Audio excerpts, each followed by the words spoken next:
In this episode, Cara is, oh, I should say who I am, right? This is Danielle. What's that word? Threaded. Threaded. Hang on, I'm gonna yawn. Are you ready? No. Yeah.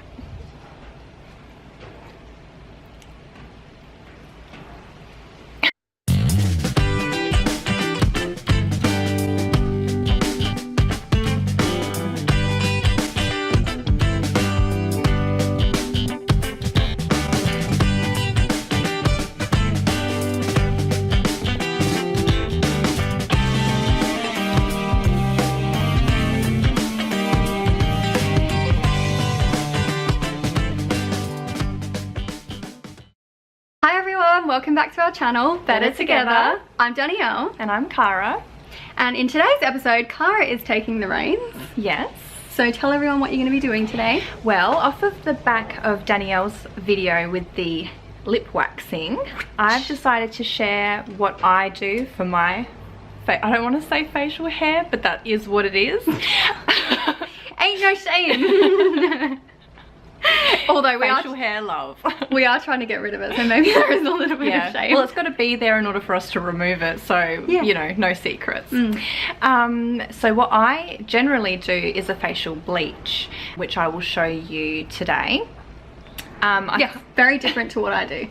It is different. I kind of go through a cycle where I'll like remove the hair, then when it grows back a little bit I'll bleach it, and then if I really hate it I'll remove it altogether again. So you've had a bit of experience with both. Yeah, I do both. In the sunnier months it tends to just go very blonde naturally anyway, but in the cooler months we're not getting as much sun. You can do with a little bit of help just to lighten the little fuzz. Not getting the help from the sun, the bleach from the sun, the natural right. bleach. That's right. And especially if you remove your hair and it grows back, even if you shave it, do not freak out. It is a wives' tale. It is absolute wives' tale that if you shave it, it's going to grow back thicker and darker and terrible. I know waxing. I don't concern because like obviously I wax, but I have heard like shaving, and also that's a foe of like a fear of mine. Like freaking out that it's going to grow back like thicker, but also like outwards, like you know, like. I'll wake up like a wolf man.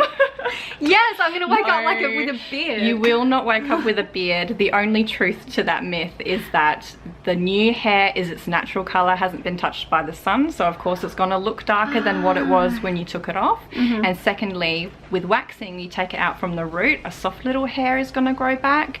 But if you're shaving it to the skin, it's obviously gonna be a little bit more of a blunt of growth. Course, because you've shaved it and then it cuts off the soft bit at the top. That's right. So yes, it will be dark. It will probably be a little bit more coarse, but no, you will not grow a beard. I can guarantee you. I guess also it's kind of like when I've had my face one time, what's that word? Threaded. Threaded. With the with the thing. And I noticed when it grew back that I was like, oh my god, I'm like hairy. Darker. Like it wasn't darker, it was actually still really blonde because I have blonde hair, luckily. But it was like a lot of it, and I think, and I realized afterwards because I started to freak out, but I think that it was because I was so used to then being bald that when it came back I was like whoa, oh my god, it's so a lot of hair. But it was really just the same amount as before, but because I was bald for like 4 or 5 weeks it was like bald. Yeah. Okay. So yeah. So yeah. Oh, I'm gonna put my tummy. Oh man. My abs are hurting because I'm laughing so much. Abs. Like I've got abs. Okay. Oh man. So hang on, just give me 1 second.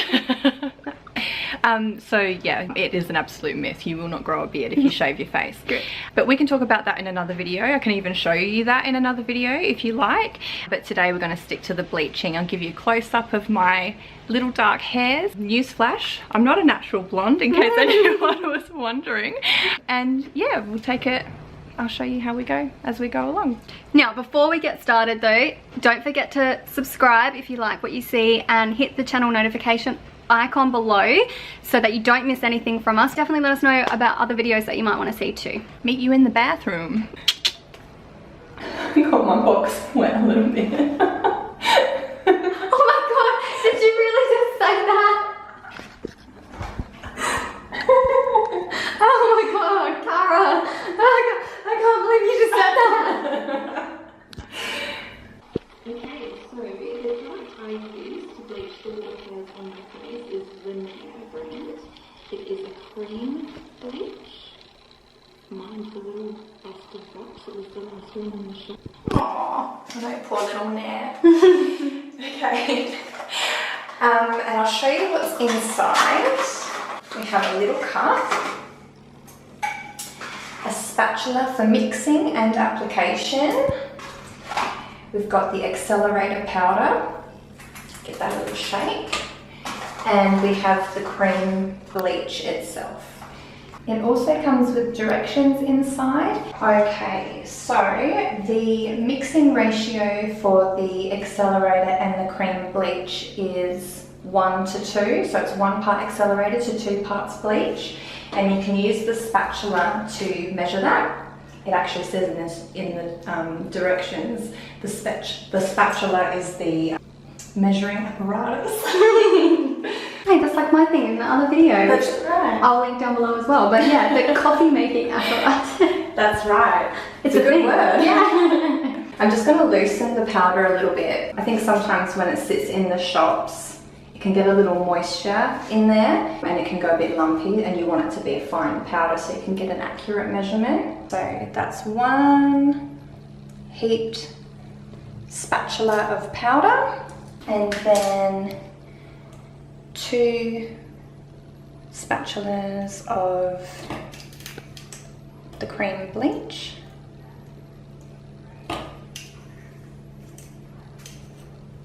Now you want to mix it reasonably well, actually very, very well, because you want it to have an even reaction on your skin. If there's big lumps of cream, it won't take. If there's big lumps of powder, it won't take.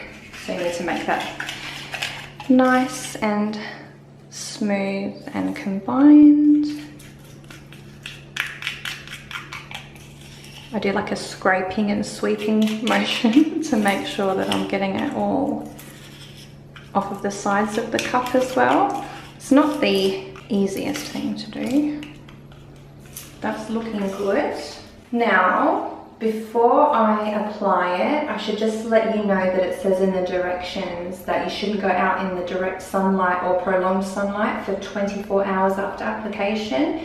I believe that's because your skin does get bleached a little bit in the process, so it'll probably be more sensitive to strong sunlight and might burn your skin. The other thing is also to keep it away from your pimples, keep it away from scrapes or abrasions or any open skin. And the other thing that I want to add is that I generally don't wash my face or take off my makeup before putting this on, because I actually find that it gives a good protection between the bleach and my skin. It's still going to get the hairs, but it's not going directly onto my skin. But I think that's a personal preference. You'll see when you use it for yourself what you prefer. All right, so let's get this underway. So we'll just give you a little idea of how dark my hairs are naturally. I'm going to be bleaching just up here on my cheekbone and down my cheek onto my jawline and my upper lip as well. Sometimes I do in between my eyebrows, but because I have a little pimple there, I'm just going to avoid that area today. So if you want to have a little look. Okay, so Just move my hair out of the way a little bit. Not that I'm going to be really slathering it all over myself, but...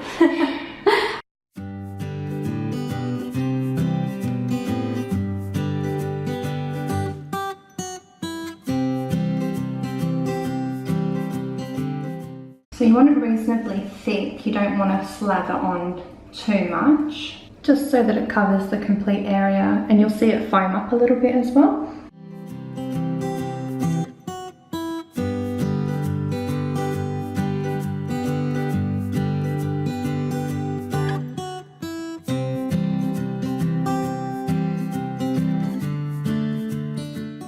I like to go in the direction of the hair as well because it just pushes them down and keeps them under the bleach.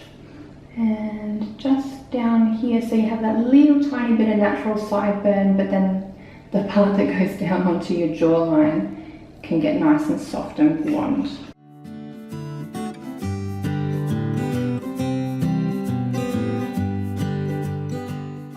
Okay, I think that's looking good. Okay, now that says to keep that on for 7 minutes.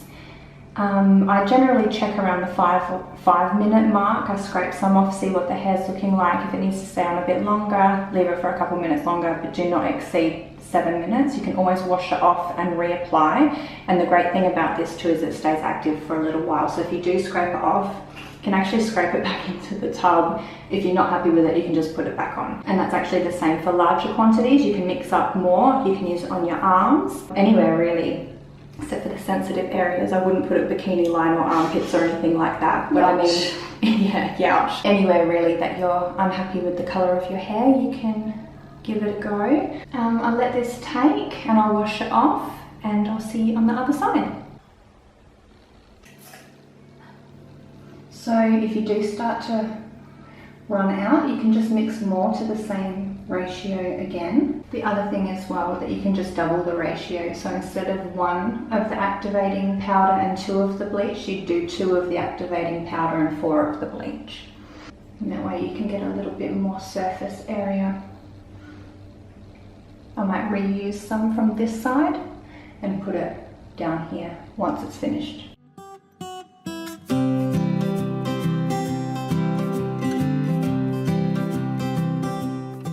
So these are all reusable, so we just give them a rinse under cool water and leave them to dry before you put them back in the box. It won't be long now until my facial hair is all pretty and blonde and sun-kissed. Bright and white. Without the sun. Bright and white. Okay, so that's been on long enough and it's time for me to remove it now. I like to use makeup removal pads just with lukewarm or cool water. Do not use hot water and soap on your face when you're washing it off, and do not scrub your face, just gently wipe and pat until it's removed. You can use a face cloth, but just use one that you're not that attached to because the bleach is still active and it will discolor any fabrics. So if you have an old face cloth you'd like to use, go for it. I usually do that at home. I like to use these as well. Get a few of these because they're good to just have ready. Give it a little wring out. It can be quite wet. And remove where you started first.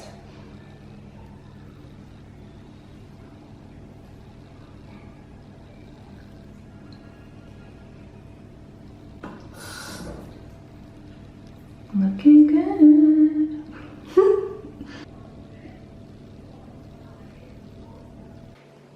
I reckon I've had that on for a maximum of 5 minutes and I've already gotten a really good result. You don't want to be leaving it on any longer than is necessary. So I'll just keep going and remove this and we'll show you the results when I'm all cleaned up. Okay, so I'm all cleaned up. I rinsed my face with lukewarm water. I didn't add any facial wash or gel or soap or anything like that. I just rinsed it off. Just basically in a downward sweeping motion. I didn't rub, and then I splashed my face just to get a lot of the rest of the residue off, and then I've moisturized my skin. It's important to moisturize after because bleach can be very drying on your skin. Nobody wants dry skin. Hopefully we got an accurate photo of before for you, which Dan will incorporate into the video for you to have a look at. And we've also taken an after photo as well so that you can see the difference before and after the product's been used, and you'll see that it's just nice and soft and blonde and fluffy and Very soft and blunt. I know, it's invisible almost. I'm very happy with the result, and that's why I use this one on a regular basis. Yeah, good job. I like it. Thanks. So if you've got any questions about the whole process that Kara's gone through, if you weren't sure about anything, or if you just want clarification on something that she's said or done, then please comment below and we'll get back to you as quickly as we can. And if you want to see more videos like this, as we said in the beginning, let us know what you want to see and we'll be happy to oblige. Yes. Thanks for doing that for us, Kara. No worries. Thank you for joining us again, and I hope that you found that helpful and informative, and we'll see you next time. Bye.